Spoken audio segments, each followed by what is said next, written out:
December 16th, 2011. Dawned as a Friday full of potential for Mario Denzel Hamilton, aka Slim Dunkin. That morning, he was focused, energized, and ready to work on new music. Friends and fellow artists often describe Dunkin as a man of routine, dedicated to perfecting his art. So it wasn't surprising that most of his afternoon was spent at a recording studio in Southeast Atlanta. The studio was abuzz with activity, with more than 30 people moving in and out filming a music video for Gucci Mane. But as evening approached, the atmosphere in the studio changed. A disagreement arose around 5:30, which isn't uncommon in a high-stress environment like the music business. But this particular fight spiraled out of control. Persons described the scene as chaotic, a sudden eruption of anger that had something to do with the piece of candy. In a matter of moments, the situation turned fatal. Dunkin was shot, and the studio, once filled with music, was suddenly filled with screams. Dunkin's friends rushed him to the hospital, but it was too late. Mario Hamilton was pronounced deceased at Grady Memorial Hospital. Dunkin's mentors, Gucci Mane and Waka Flocka, both showed their respects to their fallen comrade after the shooting.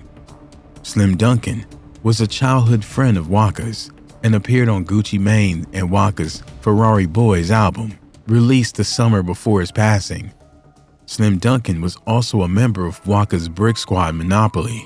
On Saturday, the day after his friend and rhyme partner was assassinated, Waka Flocka took to Twitter to express his pain. "Wish it was me. My effing right hand is gone." Flocka tweeted the day after the homicide. He went on to say, "Damn, I feel numb, and I'm lost in reaction to the tragic news." Gucci and Waka reportedly picked up most of the cost of Slim Dunkin's funeral. Hundreds of mourners, some wearing t-shirts and sweatshirts with R.I.P. Mario Hamilton and R.I.P. Dunk, gathered at Barron Christian Church to pay their respects. The funeral provided an account of Mario Denzel Hamilton's life, including his years growing up in Detroit and New Jersey before moving to Atlanta. It was said that he loved basketball, playing with a semi-pro football team in the Atlanta area, and soon after, his passion for sports went to his music. The program for the funeral, however, didn't mention the rap music Slim Dunkin was pursuing to make a name for himself. The service included biblical readings, a prayer, performances, tributes from several loved ones, a video presentation, all sorts. But noticeably absent from the program was any reference to Slim Dunkin. The program was nearly void of the stage names that are as much a part of a rapper's identity as the music itself. It even listed one of the honorary pallbearers as Joaquin Malfers, aka Waka Flocka Flame. But the program didn't refer to Joaquin as Waka in a special acknowledgement at the end.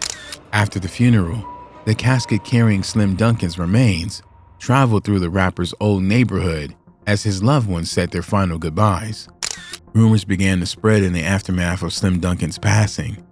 Among them was Kibo Gotti, a fellow rapper and once a close associate of Dunkin, was somehow involved. Gotti was an original member of Brick Squad, had a complex relationship with Dunkin and Waka Flocka Flame. What began as a friendship eventually soured into a bitter rivalry. The falling out was not just verbal, it spilled into the streets, leading to physical altercations. One such incident was captured on camera and widely circulated, adding fuel to the fire of their public feud. Some in the community and online speculated that their ongoing beef might have escalated to a fatal confrontation. But Kibo Gotti vehemently denies any involvement in Dunkin's passing. In a statement to MTV News, Kibo expressed his disbelief and distress at being implicated. "I just don't know what to say right now," Kibo said. "What can you say when people are pointing the finger at you, saying you assassinated someone you cared about just because you had a fight? What can you say? What are you supposed to say about something like that? He was my brother. While the rumor mill churned, the official investigation continued.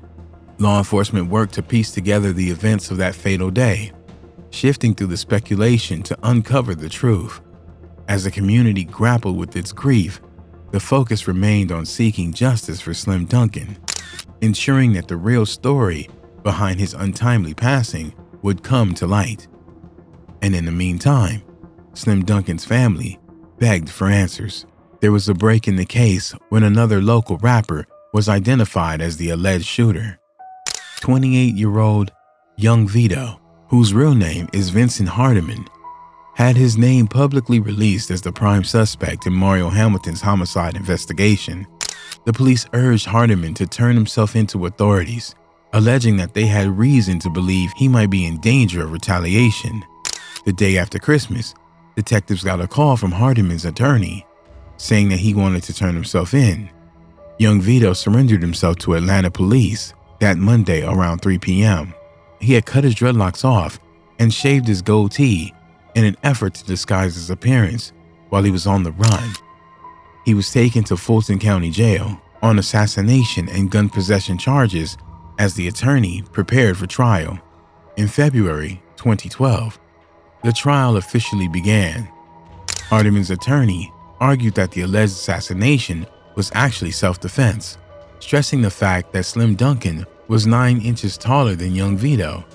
According to the initial report, Mario Hamilton took a piece of candy that belonged to Hardiman. A verbal outburst from Hardiman soon followed, and Hamilton began rapping about a man with dreadlocks. Hamilton allegedly rapped, "I'm going to put 2 bullets in his head," and pointed to Hardiman moments before his passing. Hardiman, who had locks at the time, took offense and began swinging at Hamilton. Allegedly, Hardiman then produced a gun and shot Slim Dunkin, saying, "I ain't got time to be playing games." Police never recovered the assailant's weapon or shell casings. Prosecutors believe someone cleaned up the studio before police arrived at the crime scene. According to public records, Hardiman had a lengthy criminal record. The jury ultimately acquitted Hardiman of assassination charges, but he was sentenced to aggravated assault with a dangerous weapon and possession of a handgun during the commission of a felony. In handing down the sentence on gun charges, the judge alluded to a vicious incident involving Hardiman 8 months before Dunkin's passing. In that case, Hardiman entered an Alfred guilty plea, not admitting guilt, but saying that a prosecutor might find enough proof to convince a jury to convict over accusations that he held a gun on his ex-girlfriend and her 16-year-old daughter.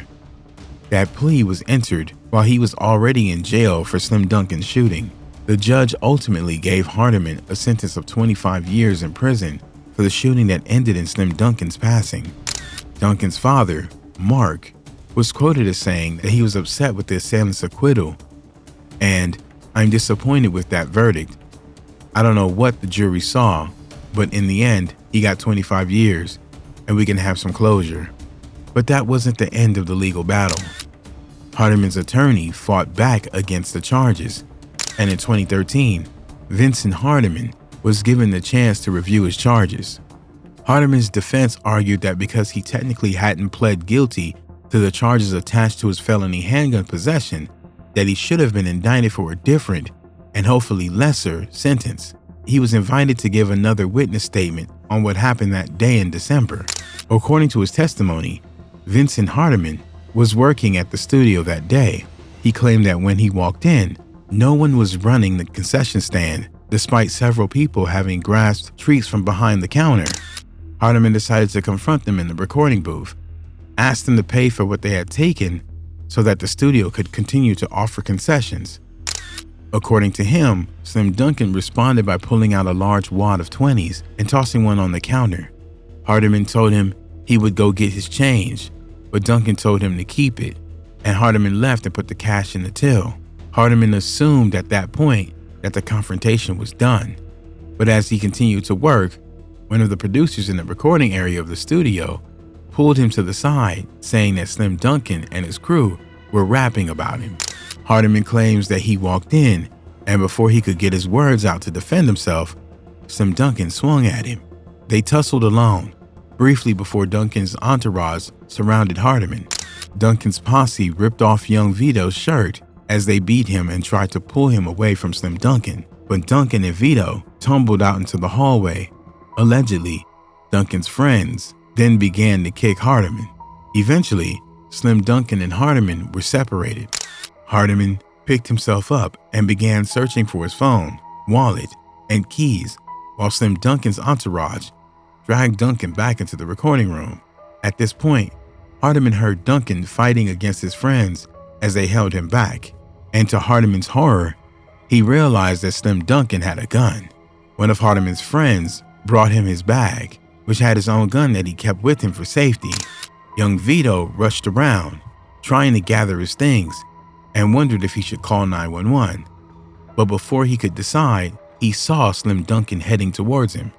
Hardiman claimed that he was afraid for his life and meant to let off a warning shot, but the bullet hit Slim Dunkin. At that point, Hardiman claimed that he jumped over the back fence and fled the scene as Mario Hamilton bled out. The case went back and forth, with the judge initially overturning the charges and calling for a retrial, but then a later judge overturned the first judge's ruling. In the end, Hardiman remained in jail, and Slim Dunkin's family successfully sued him and Brick Squad Music Group LLC for the passing of Mario Hamilton for a total of $11 million. Though his life was cut short, the memories and music of Slim Dunkin live on. His music, filled with passion and honesty, continues to resonate with fans, keeping his spirit alive. He leaves behind his loving parents, Janet and Mark Hamilton, who remember Mario as a loving son and devoted friend. Rest in peace, Slim Dunkin.